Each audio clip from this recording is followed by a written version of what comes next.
Why, hello there, and welcome to the National Museum of Natural History here in Washington, D.C. I don't know what kind of exhibits are in here, except I think dinosaurs. I'm actually wearing my Jurassic Park Jeep sweater, and I have a Jurassic Park shirt underneath, but it's really cold. It's like 25 degrees right now. It might be a little warmer. It was 25 degrees. But we're gonna go inside. We're gonna check out the museum. Let's go. The museum itself is open daily 10 a.m. to 5:30 p.m. And like most of the museums in this area, free admission. Right as we walk in, we have this giant piece of Burns quartz. It's Arkansas quartz. Giant specimen. Here on the ground floor, we have a bunch of bird items. We have a bald eagle. It's a turkey vulture. Black vulture. Look at all these guys. Golden eagles. Look at this guy. Lots and lots of different birds.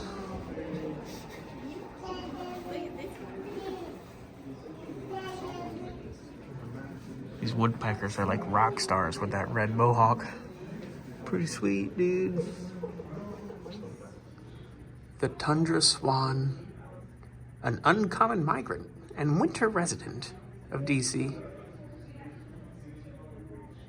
So all these birds that it shows on display, these are all common, uncommon residents of the Washington, D.C. area. Every single one of these guys.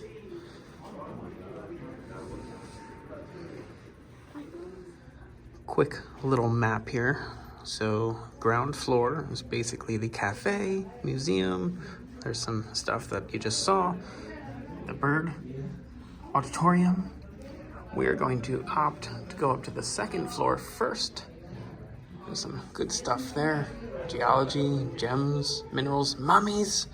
And then we're gonna go down to the first floor for the main event. Fossils. It's exciting.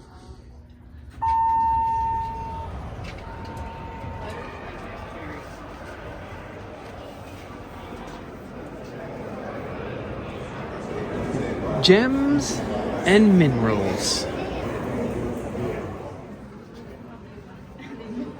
We have some gifts from Napoleon to his wife.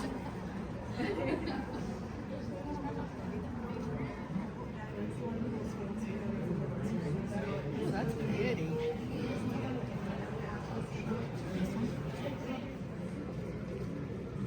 Interesting example here. It's tough to come up on camera, but on the left we have an uncut diamond, so that's what it looks in its natural form. And then on the right, we have a cut and polished diamond. Cody, don't touch it. We're in a museum. Look, it says please touch. They're inviting us. Gonna be honest, I didn't 100% know what to expect as far as how much was gonna be on display, but this was not it. There is a lot of stuff here. This is just the gems and minerals. This is crazy. Cave of Swords. These giant gypsum crystals grew from a water solution that filled a limestone cave located about 800 feet underground in Mexico's state of Chihuahua. Accidentally discovered this cave. You're supposed to say Chihuahua. Chihuahua. We have ventured down into the mine. You can hear the water dripping. Bloop. Bloop. Please pardon our dust. That exhibit I can't look into.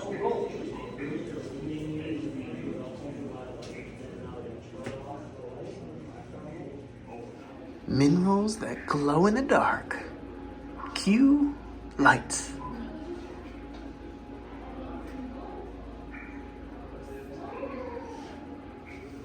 It's a little display of what the inside of Sterling Hill Mine, located in New Jersey, Yeah, that's my way out. kind of looks like. I remember seeing that before, and I kind of wanted to go check that out. That's not far from home base. Yes, another invite. Be like a, let's say be like a Jurassic Park thing. Rough, smooth, rough, smooth. That was Jurassic Park 3, I believe. We need to look deep inside the ruby. Ruby is a variety of mineral corundum, which No is comment. aluminum and oxygen. There's 2 fragments of the Tucson Meteorite found impacted Tucson, Arizona. Here we have the famous Hope Diamond, worth approximately $350 million.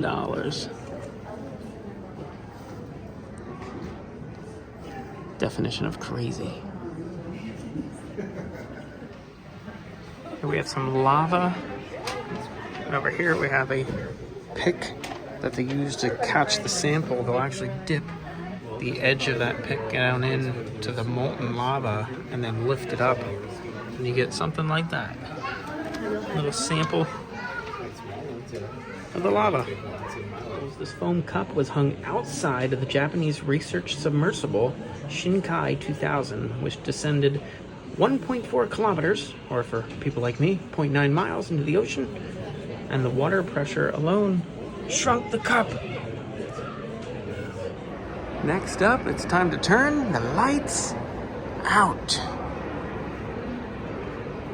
The night sky exhibit.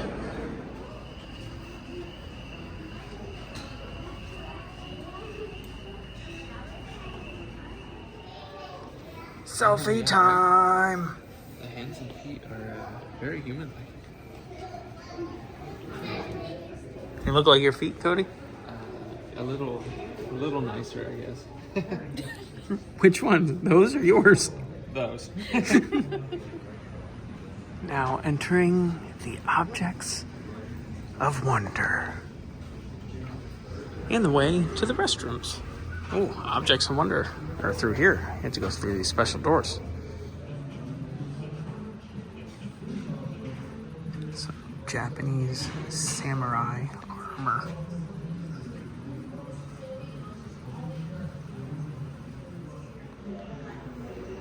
Robert Kennot, a Smithsonian collector. An enthusiastic naturalist, Robert collected many specimens and artifacts for the Smithsonian Institution from 1852 to 1866. His remains were donated by his descendants. This is Robert right here.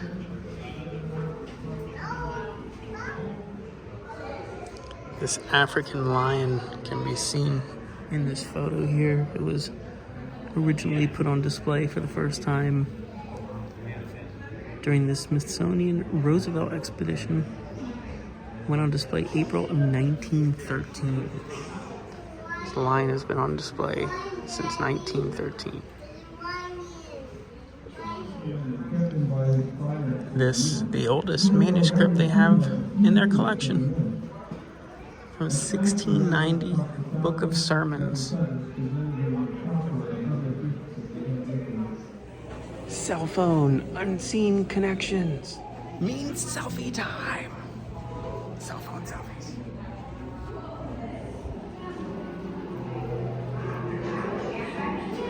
All about the influence of your cell phone. Which is very accurate because I'm holding mine right now. Recording. Look at all these phones.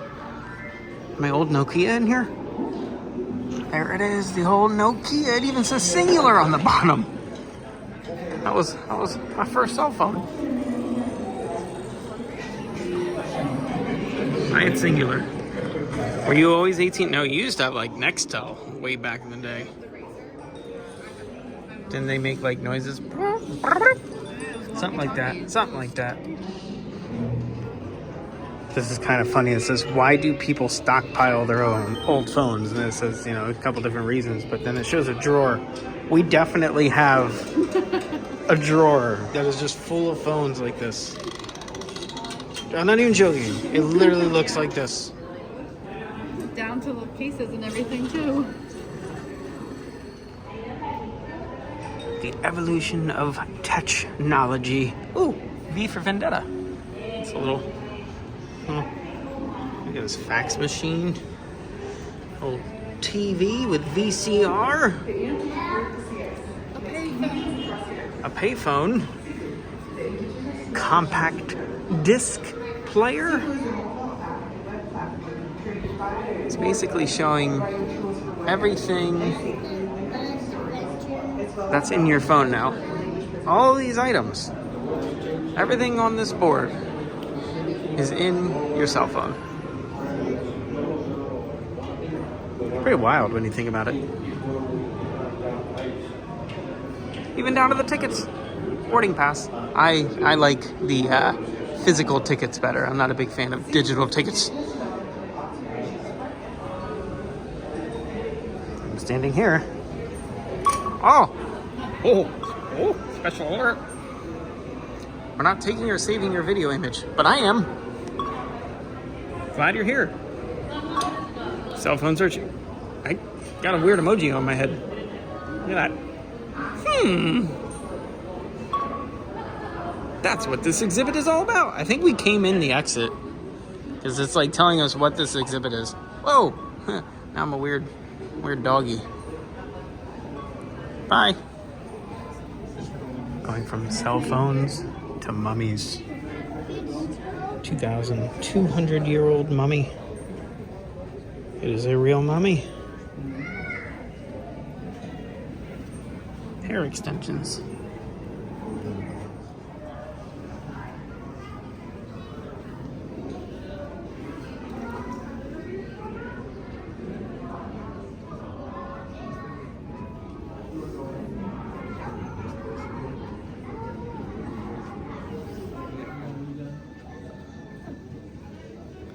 Did not realize the inside was decorated so thoroughly.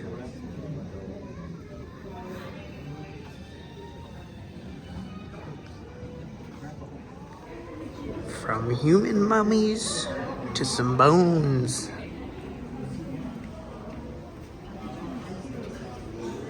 Anyone afraid of snakes? They're quite crazy looking in bone form.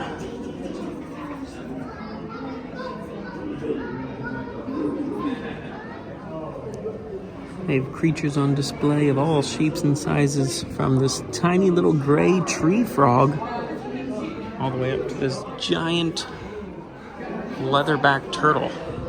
It's humongous. Could you stand in the foreground, please, to give us some scale? This room has some rather large, even larger than that turtle. Giraffes, camels, and this giant whale.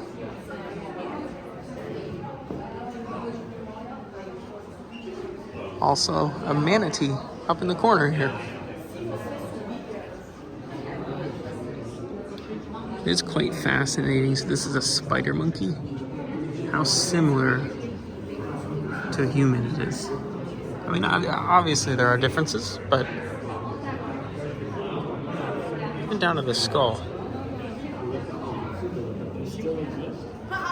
Speaking of which, they put a human on display to compare. They were ahead of me. Time for some creepy crawlies. Look at these guys.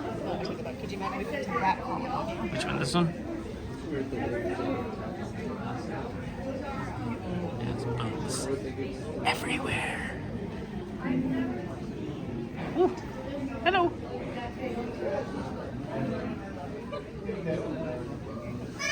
They do have a butterfly exhibit. Unfortunately, it's closed. But look, you can see them flying around in there. That'd be fun to walk through.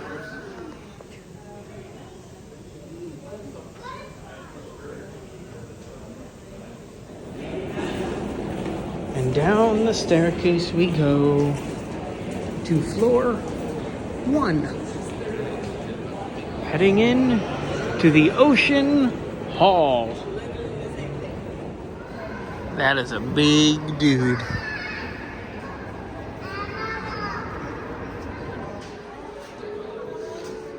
And that guy's a big dude too. Quite the opposite of this little guy. Look how cute he is. Cute little penguin. This is not the most appetizing looking jar of krill in the world. This was not a dinosaur. It is a mosasaur though. Just trying to find information on this submersible here. Can't find anything. There's gotta be a plaque somewhere. I must be blind. We went from the ocean into a cave.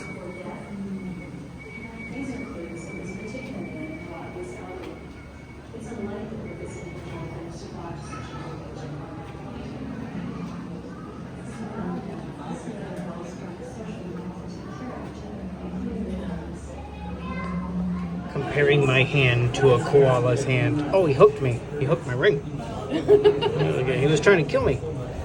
Not cool, man. Not cool. Look at this cute little sloth. It's just hanging around. And now for our main event, which is not this elephant. We're headed to the fossil hall. Let's check out some dinos. Open the door. Get on the floor. Everybody walk the dinosaur. These are rather interesting to see these skeletal remains.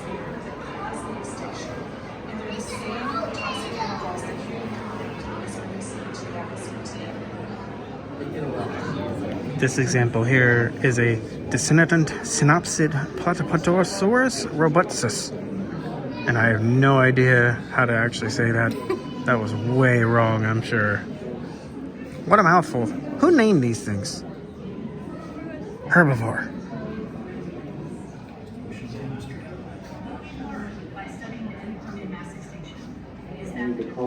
Finding fossils in a coal mine. Coal miners frequently found strange fossils of tree stumps called cattle bottoms. Sometimes they even came upon entire trees. This is a fossil tree trunk. You can see on the outside these little dimples. Those are leaf cushions, and that's where the leaves used to be attached from the outside of this tree. How did trees... Look at this giant mastodon. It is huge. Why were things so large back in the day? I guess it's like the size of an elephant, roughly. But still. It's a saber tooth. It's a one scary cat. Here we have a giant ground sloth. Look at that foot. He is enormous. Like, look how big he is. Like, look at his foot. That's my hand. I can't get close. It's not a good comparison at all. He's huge. Look how tall he is. It's all the way up to the ceiling. My goodness. Look up. This extinct shark once lived in warm, shallow seas around the world, including here in the Chesapeake Bay region. That thing is humongous. I think that's life size. And that is going to do it for this Natural History Museum adventure. That was a fun time. There was a lot of stuff to see. I did not show anywhere near all of it. There was so much stuff to look at. But yeah, so that's a good time. If you enjoyed the video, like it, subscribe to this channel. We do lots of filming locations, travel videos, and random things from time to time.